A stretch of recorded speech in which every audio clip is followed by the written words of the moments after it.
আসসালামু আলাইকুম মৎস্য শিকারী বন্ধুরা, আশা করি সবাই ভালো আছেন। আবার আসলাম একটা ছোট্ট নদীতে। এটা বিলের ভিতরে ছোট্ট একটা নদী। তো একা, তাই আপনাদেরকে মাছ ধরা অবস্থায় দেখাতে পারলাম না। আশেপাশে দেখেন কচুরিপানা, অনেক কচুরিপানা মাছ ছিল।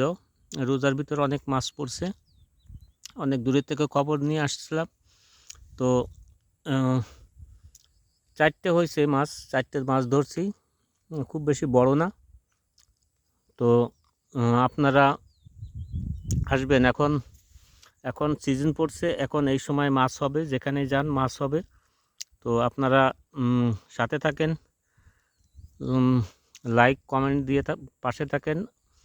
আর মাছ ধরার কোনো পরামর্শ চাইলে আমার কাছে পাবেন। আমি জীবনের ক্লান্তি লগ্নে, তাই আপনাদেরকে সঠিক উপদেশ দিব। সঠিক উপদেশ পাবেন আমার থেকে। কোনো রকম ভুল গাইড আমি কাউকে দিই না কখনোই। আর আমি কখনোই ভিডিও দিই না ফোনে। ইদানিং দেওয়া শুরু করছি, কারণ জীবনের ক্লান্তি লগ্ন। 59 বছর বয়স আমার। তো ভাবলাম এখন মানুষকে কিছু শিখাই, যারা মাছ ধরেন, নতুন শিকারী, পুরনো শিকারী তো অভিজ্ঞ সবাই, তারা নতুন শিকারী, তারা আমার ভিডিওতে লাইক দিবেন, কমেন্ট করবেন, শেয়ার করবেন। আর কোনো কিছু জানার থাকলে কমেন্টে লিখবেন, আমি আপনাদেরকে সঠিক উপদেশ দিব। আজকে আমি চার করেছি, এখানে মিষ্টি চার, সাথে কিছু গমের ভুসি আর হালকা ব্রয়লার মুরগির ফিড, এ দিয়ে আমি চার করেছি।